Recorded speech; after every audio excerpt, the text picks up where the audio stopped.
No, Patricio, las inteligencias artificiales no van a reemplazar a nadie.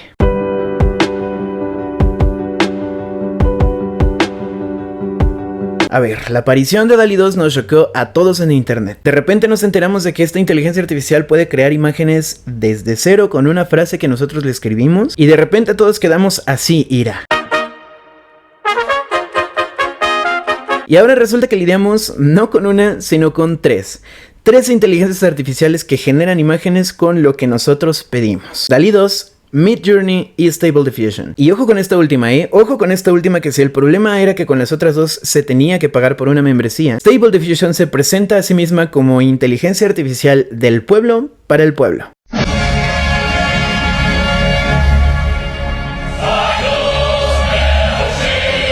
Es decir, si no tienes cash, no te preocupes, yo voy a hacer gratis. Y con este gran auge de las inteligencias artificiales nace esta extraña inquietud de las personas por señalar constantemente que las y los diseñadores gráficos, las y los artistas se van a quedar sin chamba, sin trabajo, sin empleo. Vamos a echarle un vistazo con una perspectiva más desde la historia del arte, porque ya te digo yo que las inteligencias artificiales no son una competencia para el artista. Pero por otro lado, dudo mucho, de verdad dudo mucho que el espectador esté preparado para este gran cambio en el pensamiento que podrían generar las inteligencias artificiales. Vamos a viajar en espacio y en tiempo. Nos vamos a ir a la Francia de 1839.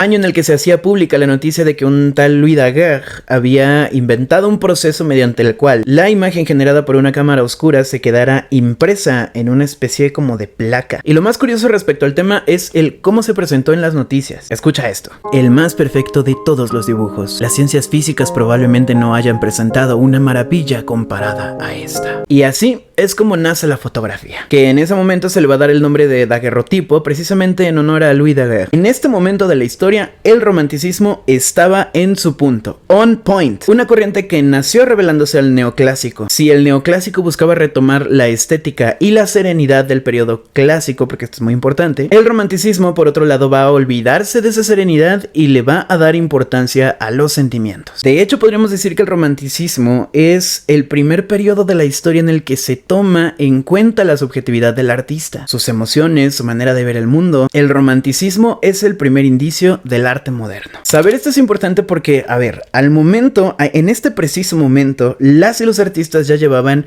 siglos apegándose a las normas académicas. Ya era mucho, pues. Empezábamos a verles esa necesidad por expresar algo más que una simple realidad, que una simple reproducción, una simple imagen. Una necesidad de expresar algo que con palabras no se podía contar. Además, súmale que 9 años antes, la promesa de libertad, igualdad y fraternidad, bueno, sí, siempre y cuando fueras de piel blanca, de la revolución de 1830 en Francia, también hizo eco en el arte, particularmente esta idea de libertad. Entonces tienes a un montón de artistas experimentando con la idea de plasmar sus emociones en el lienzo, una ilusión de ser realmente libres por fin al momento de hacerlo, y además un aparato que ya podía retratar la realidad. ¿Qué pasa si juntas estas tres cosas? Yo te voy a decir qué pasa.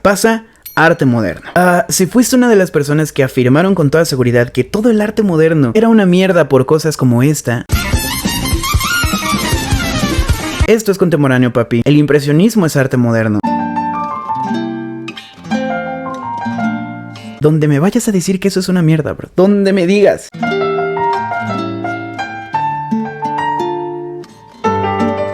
Bueno, ¿ya te empieza a sonar el paralelismo con la llegada de las inteligencias artificiales? Espero que sí, yo sé que sí, sé que eres una persona muy inteligente. Las y los artistas no dejaron de crear cuando la fotografía apareció. Mutaron sus formas, comenzaron a explorar temas distintos que, precisamente, buscaban captar todas esas cosas que son invisibles a la cámara y al ojo humano. Por otra parte, hay que aclarar que la cámara fotográfica realmente nunca fue una competencia para el artista. Obviamente, quien conocía de imágenes, quien sabía cómo embellecer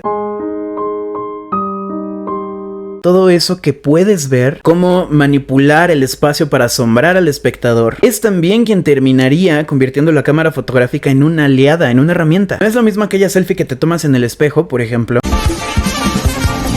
que las fotografías del WordPress. Las comunidades originarias en México han sido invisibilizadas y violentadas desde tiempos coloniales. Joder, eso sí es arte. Y bueno, particularmente hablo de algunas comunidades en Asabi, Mepá, en Nahua, de la zona donde vivo, que es en la montaña del estado de Guerrero. Cosas bonitas, cosas bien hechas. Volviendo al tema del arte moderno. A principios de 1900 comienzan a nacer las vanguardias. Y entre todas ellas se encuentra precisamente el arte abstracto. Que, contrario a lo que muchos piensan, no se trata de pintar formas, colores y líneas al azar nada más porque sí, porque se te ocurrieron y ya. Es la culminación de toda una trayectoria de un artista que estaba buscando su lenguaje personal, una manera propia de comunicar sus ideas. Pero hazle entender a la gente pendeja, güey. Hazle entender a la gente. Además, la abstracción le permite al artista jugar con ideas que simple y sencillamente no podrías concebir en la vida real. ¿Cómo pintarías tu canción favorita, por ejemplo?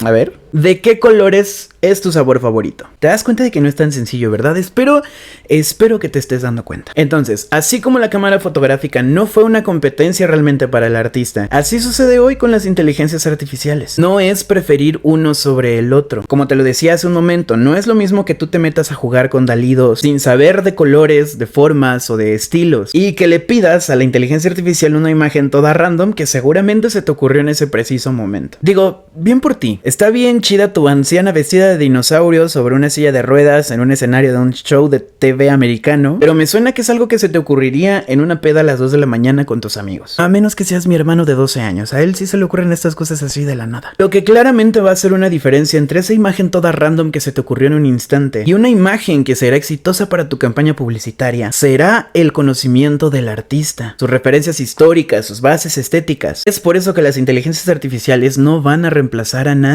O se busca el diseñador gráfico que tiene intenciones claras, que tiene una idea preestablecida sobre lo que tú le estás comentando, basado en sus conocimientos y aptitudes, o te pones a estudiar todo lo que el diseñador gráfico ya sabe. Entonces ya podrás saber qué es lo que quieres y cómo es que se lo piensas comunicar a aquella inteligencia artificial. Ahora, ve tú a saber cómo va a reaccionar Midjourney cuando se te ocurra decirle, métele más diseño, bro. Ya me contarás. Es ahí donde residen las ventajas que tienen los artistas y los diseñadores gráficos. Su capacidad imaginativa, la inteligencia que tienen para visualizar algo que otras personas simplemente no podríamos crear en nuestra mente. Básicamente esa es la razón por la que tú no pudiste haber hecho algo así. Lo que me lleva al siguiente punto. Más de 100 años han pasado desde que el arte abstracto tiene un lugar especial en la historia del arte occidental. Más de 100 años. ¿Y sabes qué es lo que piensa la gente al respecto?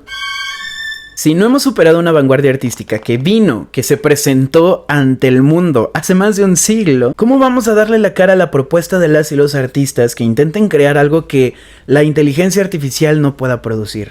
¿Cómo lo vamos a hacer, güey? Esto sucede básicamente porque aún seguimos juzgando al artista por las razones equivocadas, por su capacidad para producir. ¿Sabes para qué fue creada esa cosa de ahí? Pues claro, para que no te la tengas que aprender una por una, para que nadie lo tenga que hacer. Porque esto es una herramienta, está hecha para facilitarle el trabajo a alguien que ocupa de alguno de los datos que se encuentran ahí. ¿Sabes qué más fue hecho para facilitar labores? Esto. Un artista cuenta con esta herramienta para facilitarle el trabajo, pero el espectador cuando ve el resultado lo juzga porque no lo hizo completamente el artista. ¿Sabes cuántas implicaciones tan negativas y tan culeras tiene esto? Para empezar, quiere decir que lo que esperas de un artista es explotación. Horas y horas de encorvar la espalda para terminar un cuadro. Por cierto, endereza tu postura, amiguito, amiguita. Te va a hacer bien. Episodios terribles de depresión y ansiedad y otras consecuencias negativas para la salud mental y física del artista. Todo para que el espectador al final solamente vea el resultado, lo visual. A la mierda la idea, a mí me gustó, se ve bonito, ¿sabes qué? Está muy cool, te felicito. Las inteligencias artificiales llegaron a liberar aún más al artista, no para sustituir la técnica, sino a relegarla, a dejarla en un segundo plano, pero esto es con lo que la gente no pinches puede. Si en algún momento el arte le prestó atención a aquello que la cámara no podía ver, seguramente ahora nos va a recordar el por qué somos diferentes de las máquinas, qué es lo que nos distingue como seres humanos. Una tarea que resulta difícil en un mundo lleno de personas que no pueden ni quieren mirar más allá de las apariencias. Esas son mis quejas de hoy. Suscríbete si quieres y nos estaremos viendo en el siguiente videito. Bye.